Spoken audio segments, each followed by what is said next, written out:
Yo quiero empezar este tiempo de meditación en la palabra diciéndoles que algo muy grave va a suceder en este pueblo.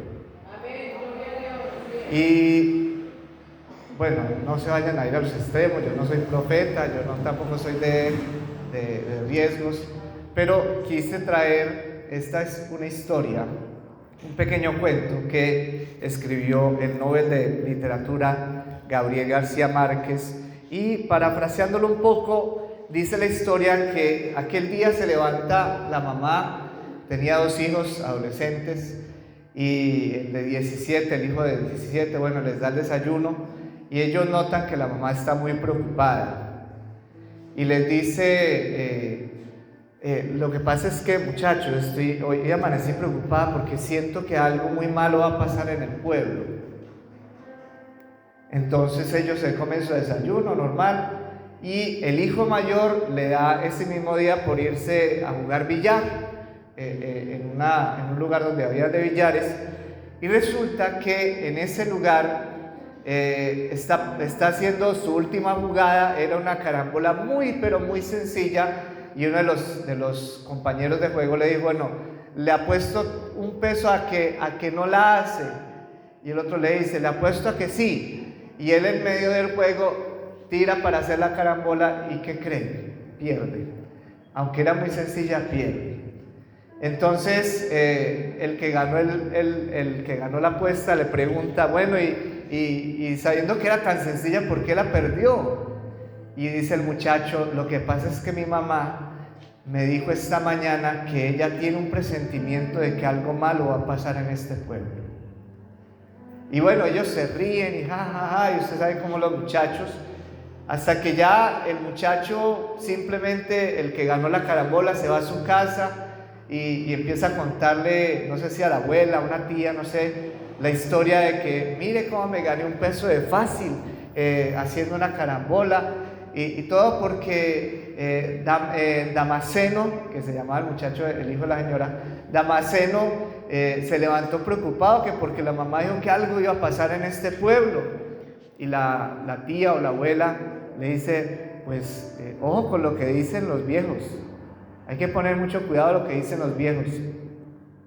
La historia continúa diciendo que esta señora se va a la carnicería a comprar la carne, y mientras el carnicero está tasajeando la librita que ella iba a llevar, la señora le dice, no, más bien deme 2 libras, porque no sé, algo como que va a pasar en este pueblo.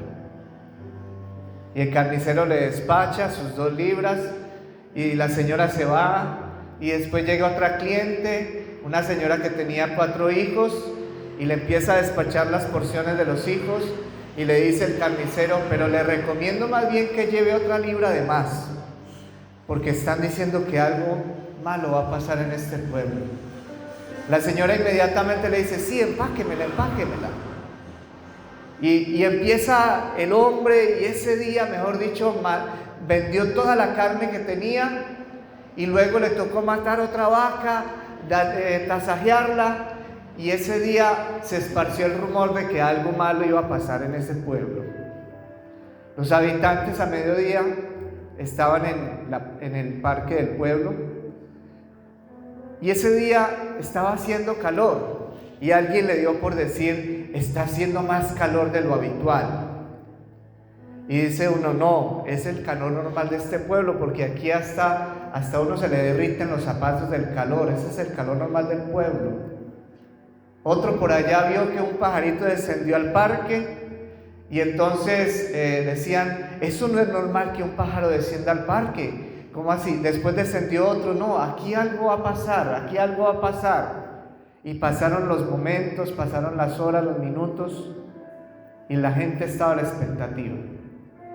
Hasta que alguien dijo: no, yo sí soy tremendo, yo sí voy a arrancar y me voy a ir antes de que pase algo malo en este pueblo. Y cogió sus chiros, cogió sus cosas y arrancó y se fue. Y otros decían: pues yo no me voy a quedar atrás, yo también me voy a ir antes de que pase algo malo en este pueblo. Y salió y arrancó, y una caravana comenzó a salir uno por uno, familias enteras con corotos, con las mascotas, con los perros, con las gallinas, a salir porque algo malo iba a pasar en este pueblo.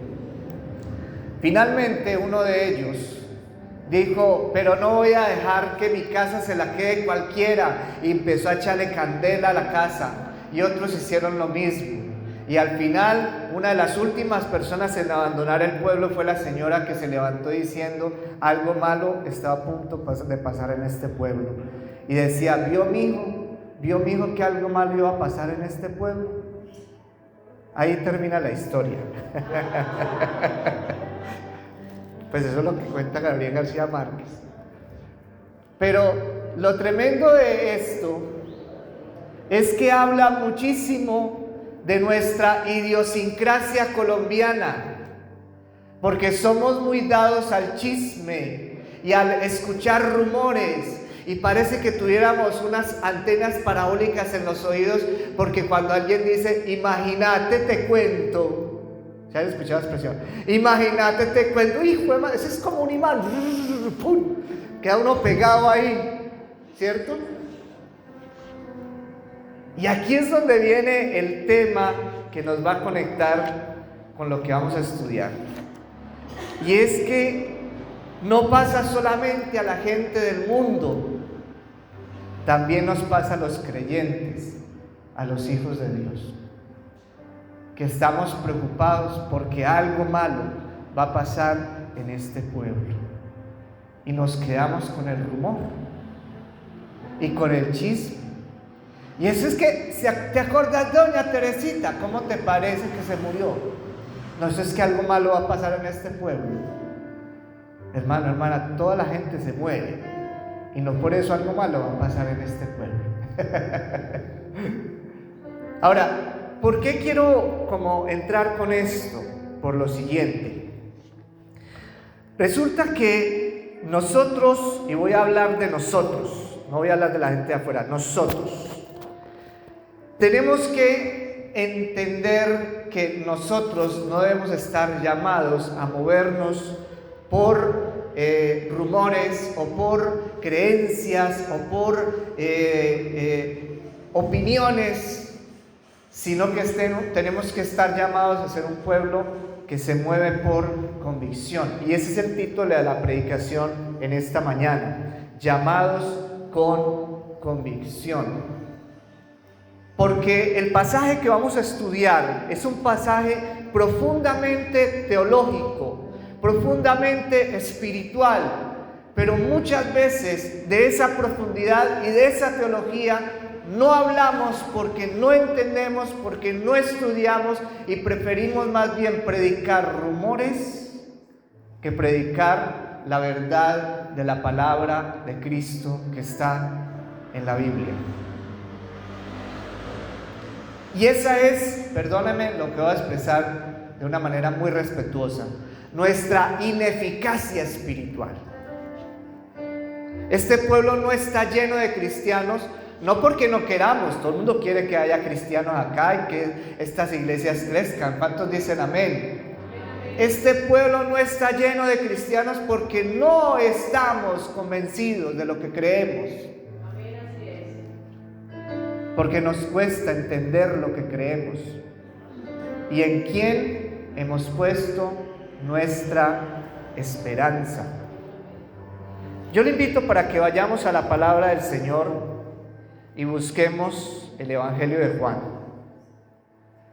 en el capítulo 1. Hace más o menos 2 semanas empecé a hacer este estudio del Evangelio de Juan.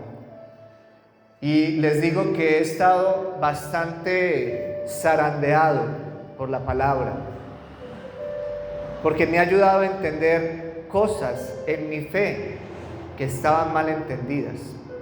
Y ahorita vamos a mirar unas de ellas. Evangelio de Juan capítulo 1, vamos a leer inicialmente la palabra del Señor desde el versículo 1 hasta el versículo 18. Juan capítulo 1, verso 1 hasta el versículo 18. Dice la palabra del Señor: en el principio era el Verbo, y el Verbo era con Dios, y el Verbo era Dios. Este era en el principio con Dios. Todas las cosas por Él fueron hechas, y sin Él nada de lo que ha sido hecho fue hecho. En Él estaba la vida, y la vida era la luz de los hombres. La luz en las tinieblas resplandece, y las tinieblas no prevalecieron contra ella. Hubo un hombre enviado de Dios, el cual se llamaba Juan. Este vino por testimonio, para que diese testimonio de la luz, a fin de que todos creyesen por él. No era él la luz, sino para que diese testimonio de la luz. Aquella luz verdadera que alumbra a todo hombre venía a este mundo. En el mundo estaba, y el mundo por él fue hecho, pero el mundo no le conoció. A los suyos vino, y los suyos no le recibieron. Mas a todos los que le recibieron, a los que creen en su nombre, les dio potestad de ser hechos hijos de Dios, los cuales no son engendrados de sangre, ni de voluntad de carne, ni de voluntad de varón, sino de Dios. Y aquel Verbo fue hecho carne y habitó entre nosotros, y vimos su gloria, gloria como del unigénito del Padre, lleno de gracia y de verdad. Juan dio testimonio de él y clamó diciendo: este es de quien yo decía, el que viene después de mí es antes de mí, porque era primero que yo. Porque de su plenitud tomamos todos, y gracia sobre gracia. Pues la ley por medio de Moisés fue dada, pero la gracia y la verdad vinieron por medio de Jesucristo. A Dios nadie le vio jamás. El unigénito Hijo que está en el seno del Padre, Él le ha dado a conocer. Vamos a orar. Padre bondadoso y eterno, glorificamos tu nombre en esta hermosa mañana, porque eres bueno, Señor, porque eres fiel, porque para siempre es tu misericordia, Dios eterno y poderoso. Y hoy oramos para que en el nombre de Jesús nuestra mente sea una vasija, para que sea llena de un nuevo vino, Señor Dios de la gloria, para que nuestra mente sea llena de una palabra fresca y abundante, por medio de la cual corran ríos de agua viva en cada uno de nosotros, Señor. Glorifica tu nombre, Padre, y que seas tú mostrándonos a Jesús como el camino, la verdad y la vida. Amén y amén. Llamados con convicción. Yo creo que aquí hay algo muy importante que tenemos que tener presente, y es que una de las primeras cosas que debemos hacer nosotros como creyentes, como hijos de Dios, es entender a Cristo. Porque permítame lo que le voy a decir, y aquí es donde vamos a entrar precisamente en el capítulo 1, verso 1 al 5, porque vamos a ir estudiando parte por parte de este mensaje. Y es que en el capítulo 1, en el verso 1 hasta el verso 5, nos está mostrando quién es Cristo.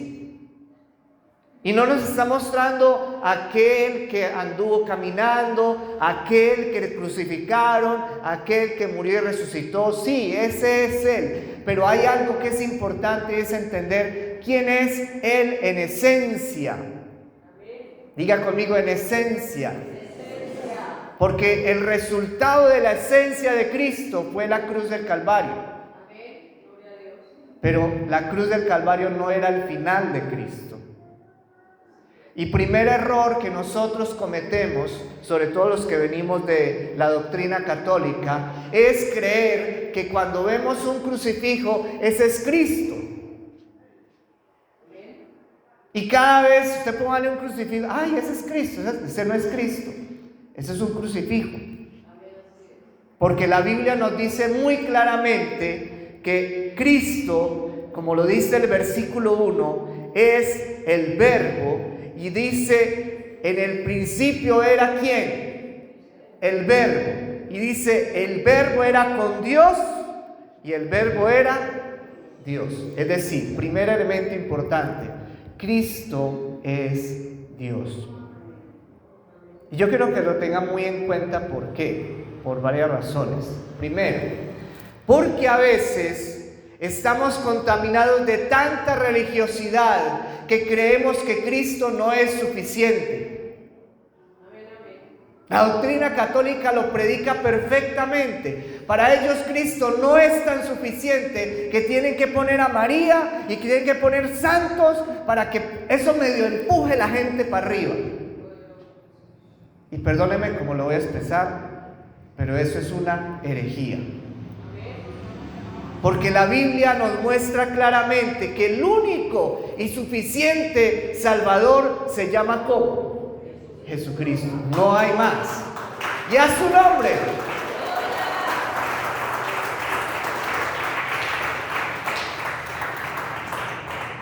Ahora, esto no solamente de saberlo, porque el diablo lo sabe, pero no cree. El diablo lo sabe, pero no está convencido. Si el diablo estuviera convencido, no hubiera tentado a Jesús en el desierto. Porque era una batalla perdida, hermanos. También sucede, y van a escuchar ustedes contiendas, si a alguno le ha tocado, no se ponga en esas discusiones con los testigos de Jehová. Porque para ellos Jesús no es Dios. En su doctrina equivocada y herética, Jesús es la primera creación de Dios. Pero es que Juan lo dice claramente, el Evangelio de Juan. Y permítame que le diga esto, el Evangelio de Juan es más viejo que los testigos de Jehová. Y el Evangelio de Juan dice que Él estaba en el principio con Dios y era Dios. Amén. Entonces no es ninguna creación de Dios. También van a escuchar de pronto ustedes por ahí una doctrina loca y herética que se inventaron en Estados Unidos, llamado los mormones. Ellos aquí, gracias a Dios, todavía no han montado templo. En Medellín tienen muchos. Que ellos dicen que Jesús es parte de la creación de Dios, al igual que Satanás, que Satanás y Jesús eran como hermanitos, como tenían la misma categoría, pero hacen parte de un panteón de dioses. Eso es lo que piensan los mormones. Y también están equivocados, porque la Biblia lo expresa claramente. Ahora, no lo digo yo, vayamos por ejemplo a Génesis capítulo 1. Génesis capítulo 1. Y vamos a mirar el verso 1. Solamente experimentemos el verso 1 al verso 3, porque sería todo el capítulo 1. Dice la palabra del Señor, Génesis 1. En el principio creó Dios los cielos y la tierra. Y la tierra estaba desordenada y vacía, y las tinieblas estaban sobre la faz del abismo. Y el Espíritu de Dios se movía sobre la faz de las aguas. Y dijo Dios, sea la luz, y fue la luz. ¿Cómo creó Dios la luz? Diciendo, y dijo Dios. Es decir, tenga en cuenta eso, mi hermano, hermana. Cuando, por ejemplo, en Génesis capítulo 1, verso 26, capítulo 1, verso 26, dice, entonces dijo Dios, hagamos al hombre a nuestra imagen, conforme a nuestra semejanza. No estaba hablando con los ángeles, como dicen algunas doctrinas heréticas. No, es que estaba hablando con los ángeles. No, estaba hablando el Padre, el Hijo y el Espíritu Santo en una íntima comunión, en una decisión de crear una de las creaciones más importantes de la creación, como le es la especie humana. Y por eso nosotros somos el fruto, el resultado de una palabra que Dios dijo y se materializó en cada uno de nosotros. ¿Cuánto lo creen? Y le voy a decir algo más. Nuestro ADN está constituido por letras que representan proteínas. Es decir, no es solamente química. Qué tan fuerte y qué tan poderosa es la palabra de Dios, que fue capaz de tejer algo tan pequeño, tan minúsculo, como una cadena de ADN en el cual está toda la información genética de una persona que hace que nosotros tengamos nuestra apariencia que tenemos física. Y eso es la palabra de Dios hecha viva. ¿Y quién más sino Cristo? Mire el versículo, vamos a Juan otra vez. Juan capítulo 1. Este era en el principio con Dios, verso 2 y verso 3. Todas las cosas por Él que fueron hechas, y sin Él nada de lo que ha sido hecho fue hecho. Es decir, que la esencia de Cristo es ser creador. La esencia de Cristo está con Dios. Y lo más impactante, que más adelante lo vamos a estudiar, no lo vamos a abordar ya, es que la esencia de Cristo pudo hacerse carne. Porque en la preexistencia de Cristo, Cristo no era material, Él no tenía cuerpo. Dios no es un ser corpóreo como nosotros, limitado por nuestras condiciones físicas, tridimensionales. Dios no está limitado por esto. Por eso vemos, por ejemplo, que cuando Jesús resucita y los discípulos están encerrados en el aposento alto, dice que sintieron un estruendo y que Jesús apareció en medio de ellos. ¿Se acuerdan? Es que no necesita Jesús entrar por ninguna puerta, porque su esencia es una esencia espiritual. ¿Cuánto lo creemos? Esa es la esencia de Cristo. Vamos a Apocalipsis capítulo 1. Apocalipsis capítulo 1, verso 10 y 11. Apocalipsis capítulo 1, verso 10 y verso 11. Dice la palabra: yo estaba en el Espíritu en el día del Señor, está hablando Juan, y oí detrás de mí una gran voz como de trompeta que decía: yo soy el Alfa y la Omega, el primero y el último. Escribe en un libro lo que ves y envíalo a las 7 iglesias que están en Asia. Dejémoslo hasta ahí. ¿Quién está hablando allí? ¿Quién fue el principio?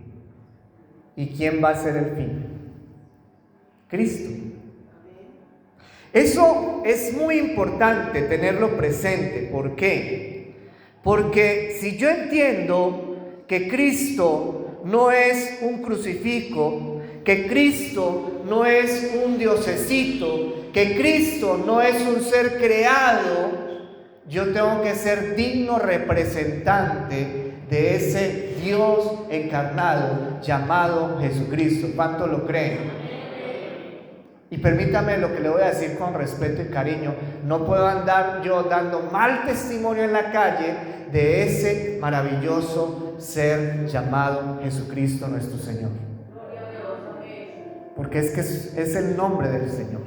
Es el nombre del Señor.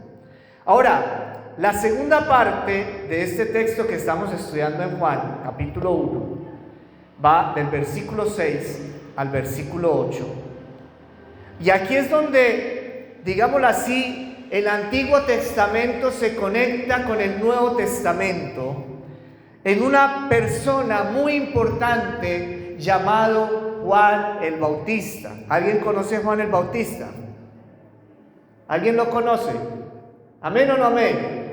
Bueno, si lo conocen me lo presentan, porque yo no lo conozco. Me lo conozco por la Biblia, pues la Biblia nos habla de Juan el Bautista, pero sí me hubiera gustado conocerlo, ¿cierto?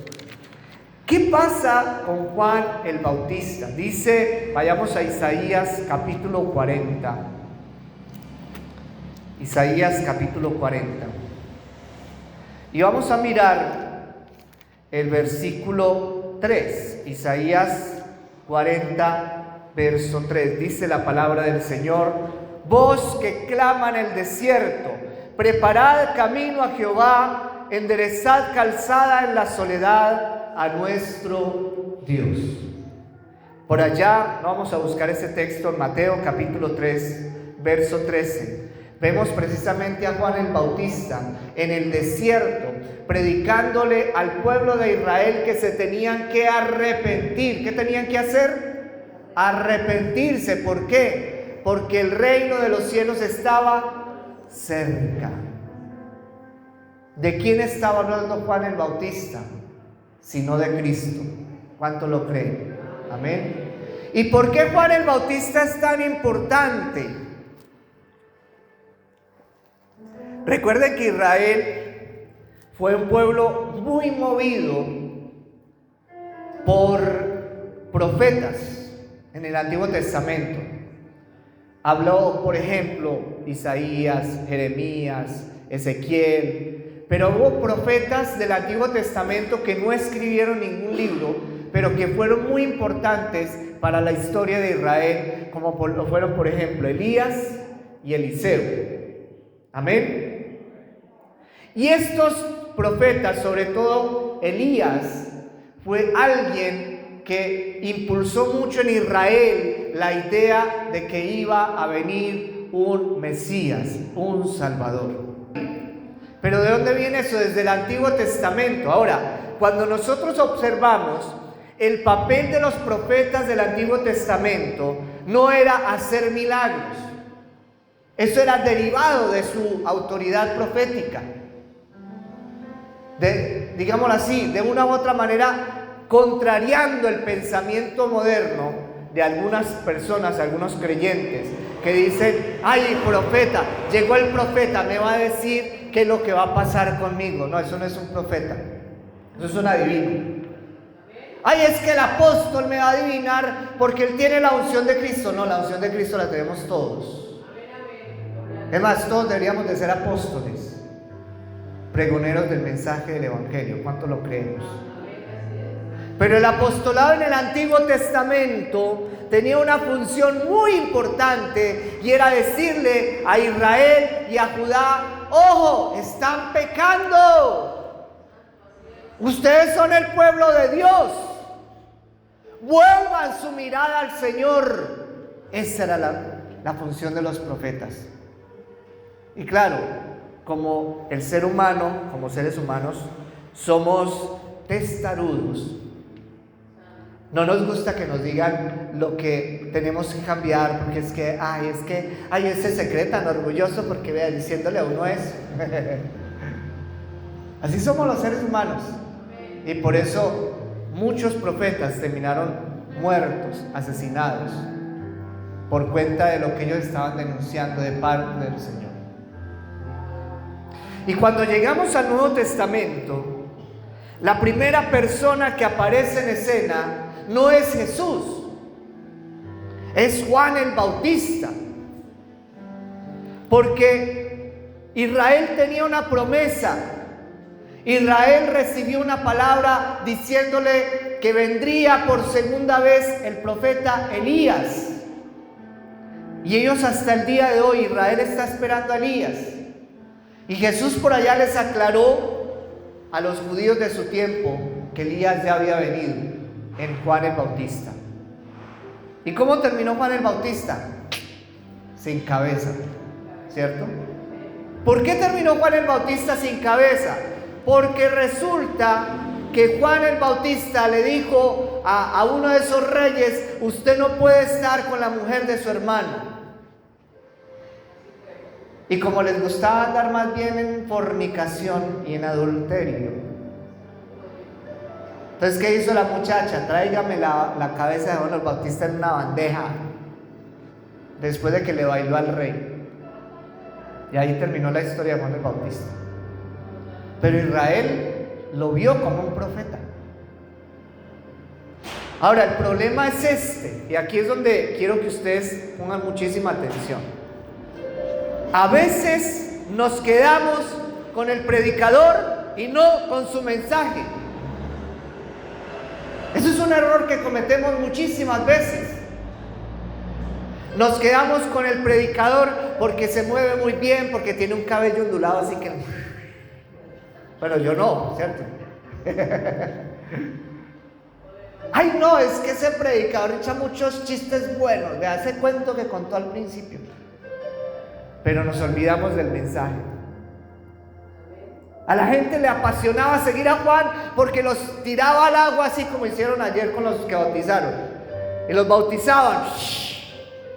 Y ese sí es un profeta.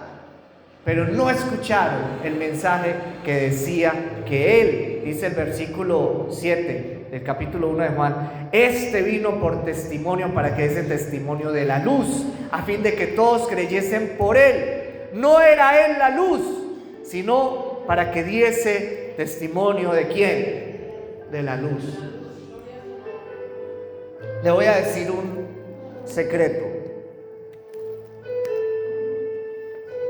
Nosotros, los predicadores, somos como las bombillas, de esas bombillitas que vienen de resorte, ¿se acuerdan? De esas que vienen de resistencia, las amarillitas.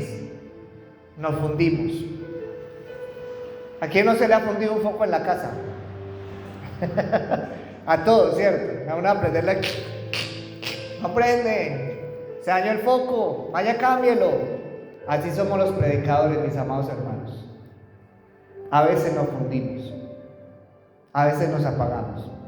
Por eso nuestra tarea no es que nos miren a nosotros. Nuestra tarea es que pongan la mirada en la luz verdadera, que es Cristo. ¿Cuántos dicen amén? Así que saquemos de nuestra mente, de nuestro pensamiento, que hay hombres más poderosos y más ungidos que yo. No, todos tenemos la unción de Cristo, porque todos recibimos la palabra del Señor. ¿Cuántos dicen amén?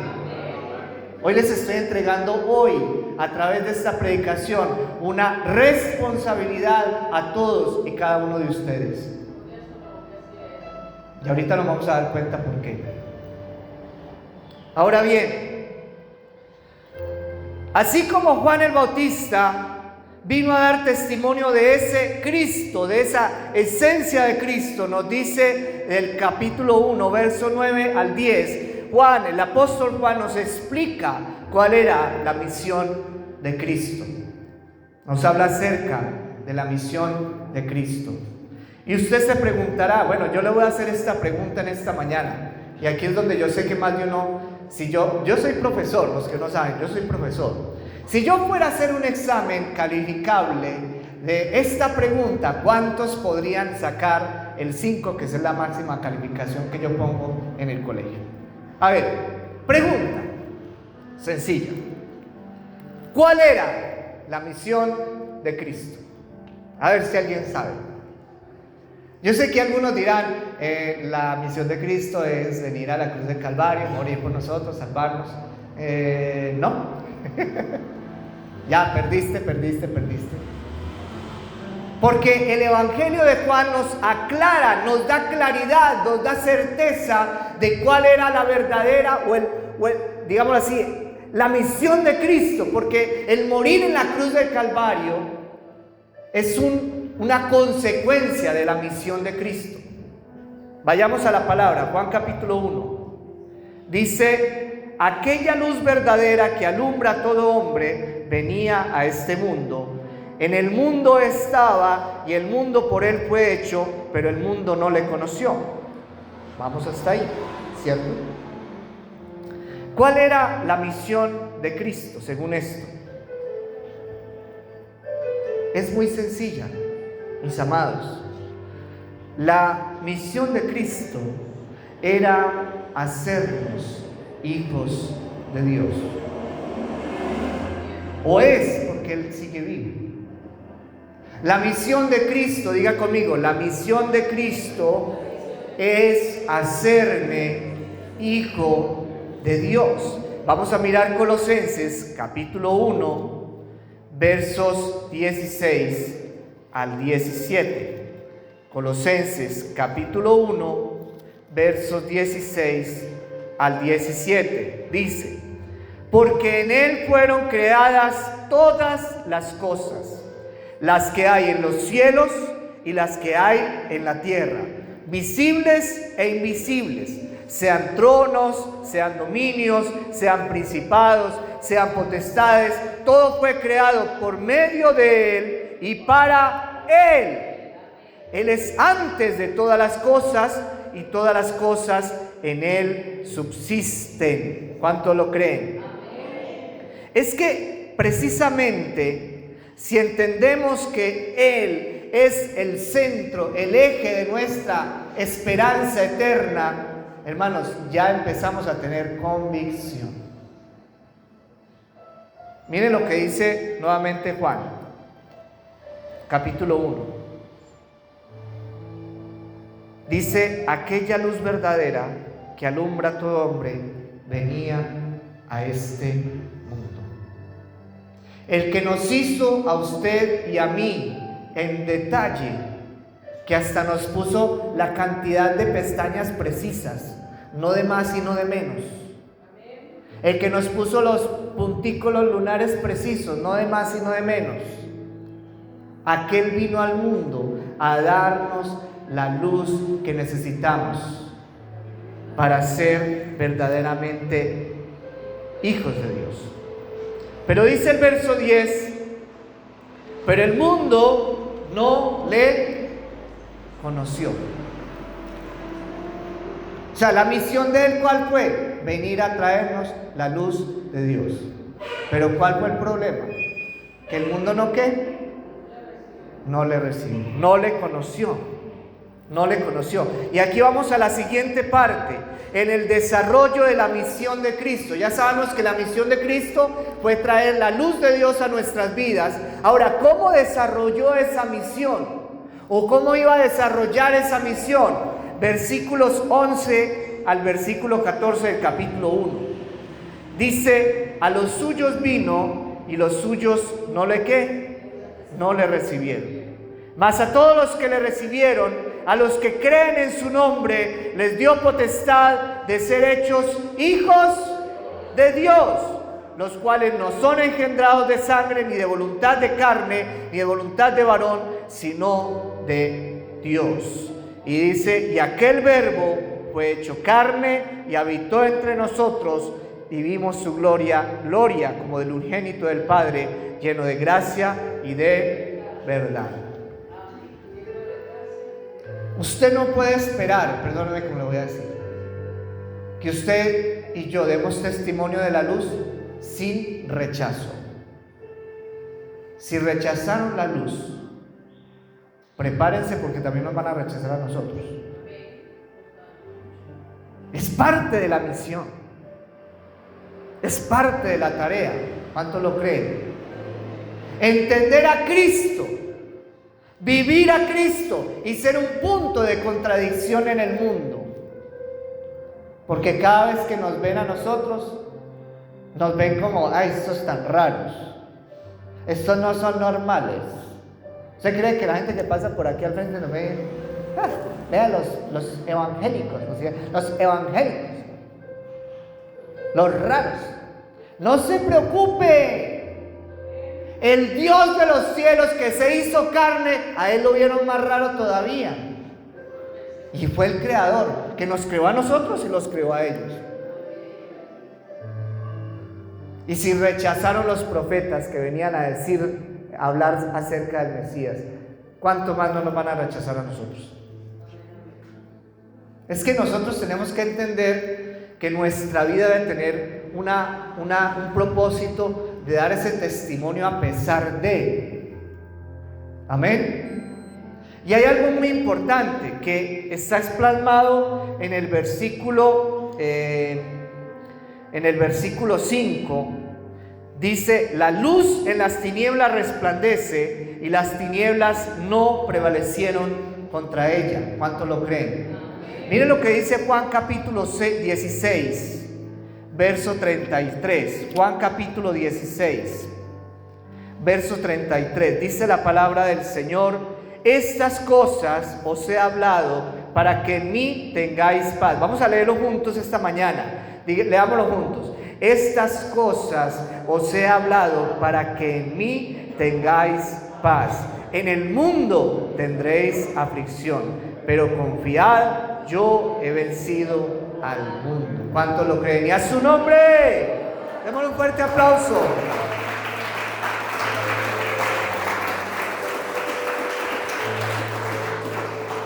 Si Cristo venció las tinieblas, nosotros también podemos.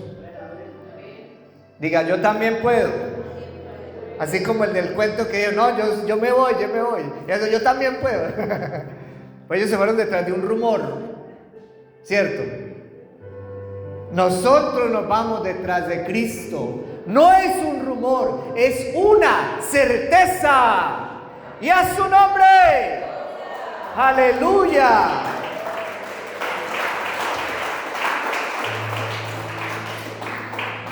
Y en este desarrollo del análisis que estamos haciendo de Juan, en el capítulo 1, nos dice el versículo 15 al 18, nos habla, o lo voy a parafrasear así rápidamente, de ese testimonio de la gracia y de la verdad. Es decir, esto ya nos conecta a nosotros. Hoy, amada iglesia del Señor, quiero decirle de parte del Señor que les voy a entregar esta responsabilidad de ser testigos. Dice, así como fue Juan el Bautista testigo, nosotros tenemos que ser testigos. Dice el capítulo 1, verso 15: Juan dio testimonio de él y clamó diciendo: este es de quien yo decía, el que viene después de mí y es antes de mí, porque era primero que yo.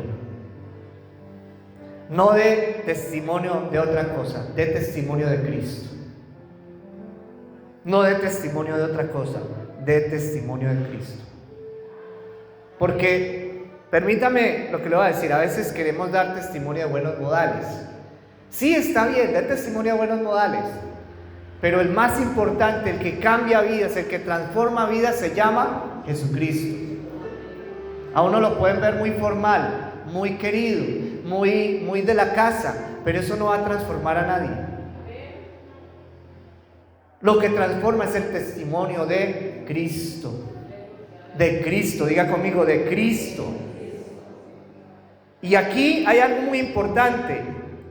Versículo 16, téngalo en cuenta. Usted no va a predicar en sus emociones, ni en sus experiencias pasadas, ni en sus pensamientos, ni en lo que aprendió por allá de los crucifijos. Usted va a aprender de Cristo. Porque dice el verso 16: porque de su plenitud tomamos todos, y gracia sobre gracia. ¿Saben por qué nos cuesta tanto hablar de Cristo? Porque no tomamos de su plenitud y de su gracia. Si nos cuesta leer la Biblia, pregunta: ¿cuántas veces al día lees tú la Biblia? No me responda. O preguntémonos: ¿cuántas veces al día estudiamos la Biblia? No me responda. Respóndale al Señor. Porque si hay algo claro, es que esta es su palabra, y su palabra es viva y es eficaz. Y es viva y es verdadera. ¿Sabe por qué a veces nos cuesta evangelizar a la gente? Porque no tenemos los argumentos para decirles: ay, Dios los ama, Dios quiere algo bueno contigo, entrégate a Cristo. Pero explíquele por qué. Siéntese, enséñele. Diga: yo le voy a enseñar primero que todo quién es Dios a través de su palabra. Cójala. Y si está interesada, con mayor razón. Si empezamos nosotros a enseñar la palabra, mire, ya hay algo que hablaban ayer en la capacitación de maestras, con mi esposa. Lo que usted no enseña, no lo aprende. Amén. Lo que usted no enseña, no lo aprende. ¿Por qué leemos tanto la Biblia y por qué a veces se nos olvidan tantas cosas de la Biblia? Porque no la enseñamos. Porque no somos capaces de coger siquiera una persona. Es que la Biblia no está diciendo coja todo el parque de Gómez Plata cuando esté lleno. No. Coja una persona y empiece a explicarle la Biblia. Y si no quiso, coja otra. Y si no quiso, coja otra. Al final de cuentas, ¿quién gana? Usted. Porque está recibiendo, como dice la palabra, de su plenitud y de su gracia sobre gracia. Porque como dice el versículo 16, la gracia y la verdad vienen por medio de ¿quién? De Jesucristo. Miren, vuelvo al tema de la historia que les conté al principio. A veces nos aprendemos más rápido un chisme, un comentario. Es que fulano estaba diciendo, y lo decimos con pelos y señales, así tal cual. Y a veces tenemos una memoria casi fotográfica. Y ese día usted tenía tal pantalón azul. Y ese día la camisa suya era como verde. O sea, tenemos esa retentiva tan perfecta.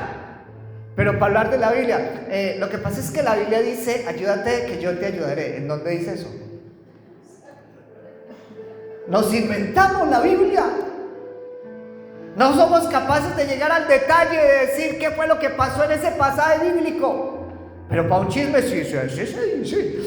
Y había como 5 personas ahí ese día.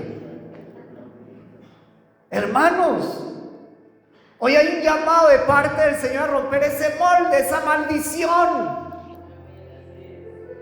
Y tenemos que empezar a vivir una vida diferente, una vida de ser testimonio. Debemos reconocer que debemos ser testimonio de Cristo, de su luz y de su verdad. Diga conmigo, debo reconocer que debo ser testimonio de Cristo, de su luz y de su verdad. Yo quiero que terminemos leyendo Romanos capítulo 10. Romanos capítulo 10. Vamos a mirar del verso 8 hasta el verso 11. Romanos 10 del verso 8 al verso 11. Dice la palabra del Señor: mas ¿qué dice? Cerca de ti está la palabra, en tu boca y en tu corazón.